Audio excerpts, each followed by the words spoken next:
Hello everyone, welcome to my channel tutorial post. Friends, यहाँ से शुरू होता है आपकी एक्शन रिसर्च फाइल और ये है आपका एक्शन रिसर्च फाइल का इंडेक्स। इस तरीके से आपको कॉलम बना करके और आपका ये इंडेक्स शुरू हो जाएगा। सबसे पहला आपका टॉपिक होगा क्रियात्मक अनुसंधान। उसके बारे में आप थोड़ा सा इंट्रो लिखेंगे, इंट्रोडक्शन देंगे। क्रियात्मक अनुसंधान किसे बोलते हैं, ठीक है। उसके बाद क्रियात्मक अनुसंधान की भूमिका। नेक्स्ट आपका टॉपिक होगा क्रियात्मक अनुसंधान का अर्थ, फिर क्रियात्मक अनुसंधान का विकास। पांचवा टॉपिक आपका क्रियात्मक अनुसंधान की परिभाषा। छठवां टॉपिक आपका क्रियात्मक अनुसंधान की विशेषताएं। सेवेंथ टॉपिक आपका क्रियात्मक अनुसंधान का महत्व। एट्थ टॉपिक आपका क्रियात्मक अनुसंधान के पद। नाइन्थ टॉपिक आपका संदर्भ ग्रंथ सूची। फिर 10वां आपका योजना का प्रारूप। 11वां आपका योजना का शीर्षक। 12वां आपका प्रणाली हो जाएगा। 13वां आपका हो जाएगा मूल्यांकन का आधार। चौथा हो जाएगा अनुसंधानकर्ता का परिचय। 15वां योजना के उद्देश्य। 16वां परिभाषीकरण। 17वां क्रियात्मक परिकल्पना का निष्कर्ष। लास्ट में आपका निष्कर्ष आएगा जिसे कंक्लूजन कहते हैं। तो ये आपकी एक्शन रिसर्च फाइल का पूरी सूची हो गई। इंडेक्स कैसे बनाना है, आपको इस तरीके से बनाना है और ये सबसे पहला पेज होगा आपका, इंडेक्स से शुरू होगा, ठीक है। अब हम आते हैं अपने क्रियात्मक अनुसंधान की इंट्रो पे। ये है आपका क्रियात्मक अनुसंधान की भूमिका, मतलब इंट्रोडक्शन। आप इसमें अपने अकॉर्डिंग जो भी आप पेन यूज करना चाहे, कलर्ड पेन से भी लिख सकते हैं। जैसे हमने यहाँ पर ब्लू पेन का यूज किया है, तो आप कोई दूसरे पेन का भी यूज कर सकते हैं। ये आपका इंट्रोडक्शन है। आप अनुसंधान के बारे में बताएंगे, क्रियात्मक अनुसंधान क्या होती है, क्रियात्मक अनुसंधान किसे कहते हैं। थोड़ा सा इंट्रोडक्शन आप लिखेंगे फर्स्ट पेज पर।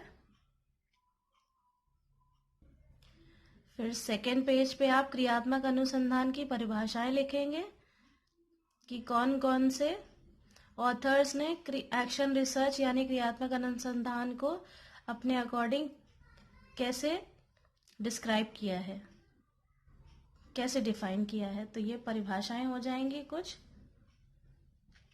यहाँ पर हमें 2 परिभाषाएं मिली थी अच्छी, तो हमें 2 ये परिभाषाएं हमें अच्छी लगी, तो हमने 2 ही परिभाषाएं यहाँ पर लिखी हैं। आप और भी देख सकते हैं, आपको बुक्स में मिल जाएंगी इससे रिलेटेड। फिर नेक्स्ट टॉपिक आपका क्रियात्मक अनुसंधान का क्षेत्र।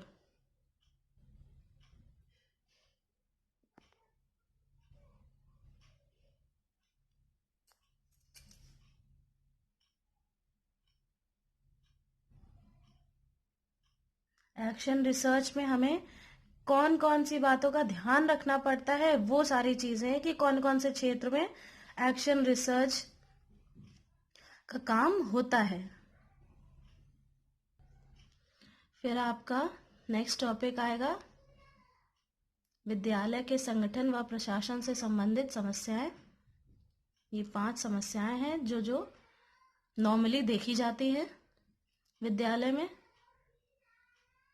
फिर क्रियात्मक अनुसंधान के उद्देश्य क्या है, हमारा उद्देश्य क्या होना चाहिए एक्शन रिसर्च को काम करते वक्त।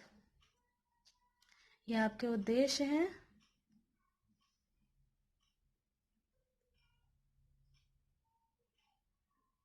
ये आपके 10 उद्देश्य हैं। नेक्स्ट आपका क्रियात्मक अनुसंधान की विशेषताएं।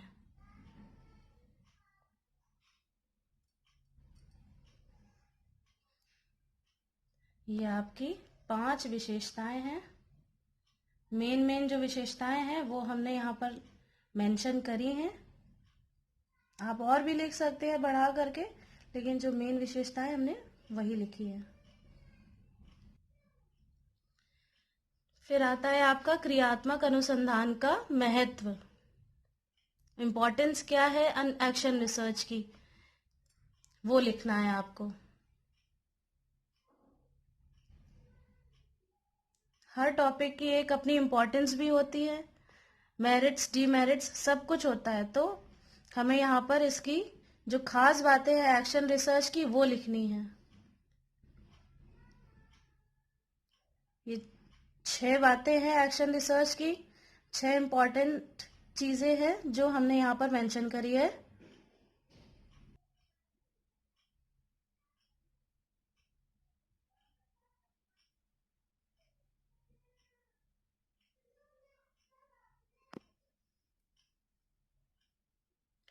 नेक्स्ट आपका आएगा क्रियात्मक अनुसंधान के गुण क्या है, मतलब इसकी मेरिट्स क्या हैं।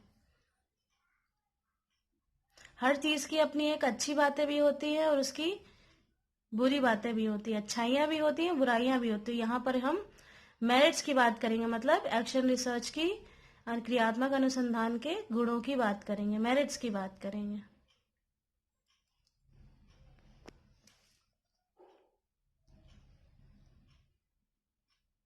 क्लियर है आपको?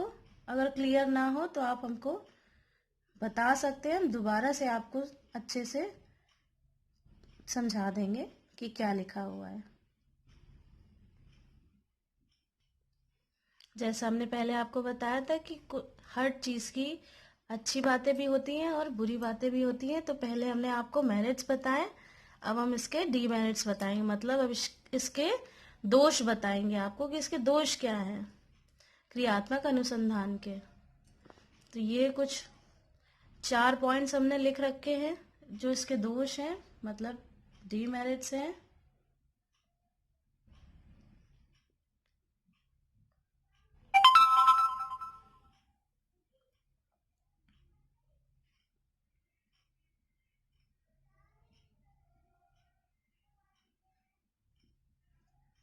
ये हैं आपके डीमेरिट्स।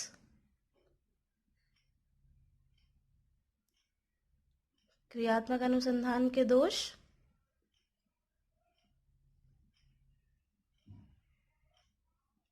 उसके बाद आता है आपका क्रियात्मक अनुसंधान के पद, मतलब उसके अंतर्गत हम कौन सी चीजें अपने यूज में लाते हैं।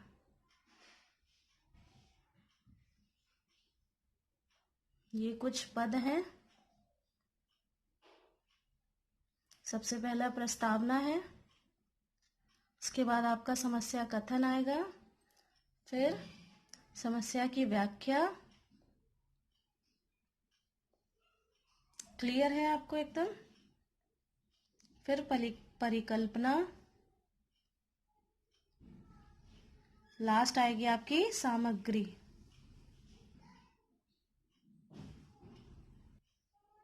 फिर आपकी विधि आएगी,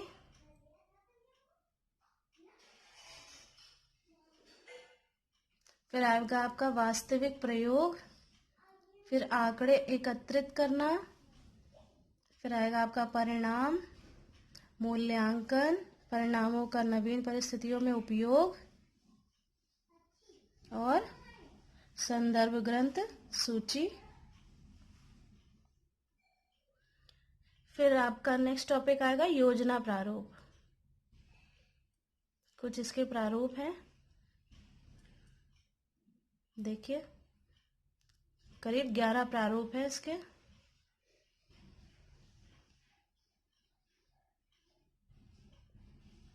फिर इसको आप आगे डिफाइन करेंगे प्रारूप को।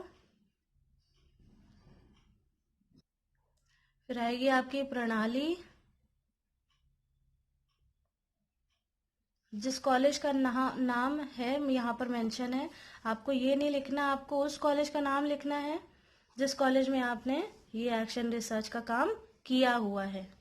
यहाँ पर आपके अपने कॉलेज का नाम आएगा।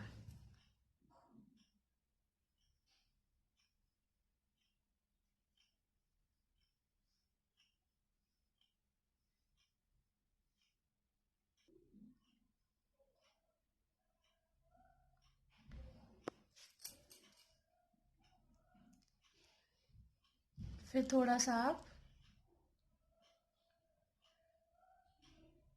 जो उस विद्यालय में प्रॉब्लम है आप यहाँ पर वो लिखेंगे, जिस लिए हमें एक्शन रिसर्च का प्रोसेस करना है कॉलेज में, वो चीज़ आप यहाँ पर लिखेंगे कि किस पर्पस से आपको एक्शन रिसर्च करना है। तो यहाँ पर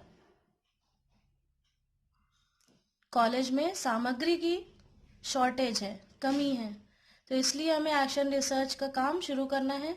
तो ऐसे ही आप यहाँ पर अपने कॉलेज के बारे में जो उसकी डीमेरिट हो थोड़ी सी आप वो बताएंगे।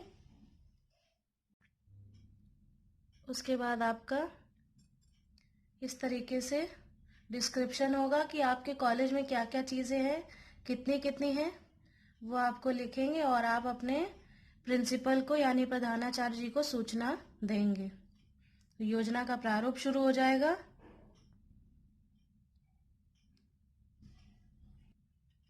यहाँ पर जो एक्शन रिसर्च चला रहा है उसका नाम आएगा। जैसे ये हमने अपना नाम यहाँ पर लिख रखा है, तो आप अपना नाम लिखेंगे, अपनी एज लिखेंगे, अपना एड्रेस लिखेंगे, आपका योजना का उद्देश्य क्या होगा वो लिखेंगे। फिर आपका आएगा विद्यालय के लिए योजना का महत्व, मतलब आप एक्शन रिसर्च अपने कॉलेज के लिए क्यों कर रहे हैं, वो इम्पोर्टेंट क्यों है, वो आपको यहाँ पर एक्सप्लेन करना है कि हम अपनी कॉलेज की इम्पोर्टेंस बढ़ाने के लिए, मतलब अपने कॉलेज की किस चीज़ को महत्व दे रहे हैं और क्यों बढ़ा रहे हैं, उसको क्या कमी है। तो यहाँ पर आप उसकी इम्पोर्टेंस के बारे में डिस्क्रिप्शन देंगे, डिस्क्राइब करेंगे।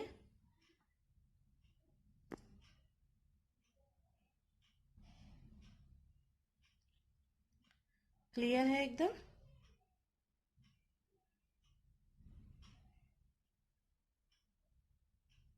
परिभाषीकरण करेंगे, थोड़ा सा विस्तार से समझाएंगे कि हम ये एक्शन रिसर्च क्यों कर रहे हैं। समस्या के कारणों का विश्लेषण बताएंगे, इस तरीके से चार्ट बनाएंगे आप, ठीक है, और ये पॉइंट्स आप उसमें डिस्कस करेंगे। एट लास्ट आपका निष्कर्ष आ जाएगा, कंक्लूजन आ जाएगा कि फाइनली आपको एक्शन रिसर्च क्यों करना है। ये आपका पूरा निष्कर्ष हो गया है, पूरी आपकी एक्शन रिसर्च फाइल कंप्लीट है, एकदम फाइनल है।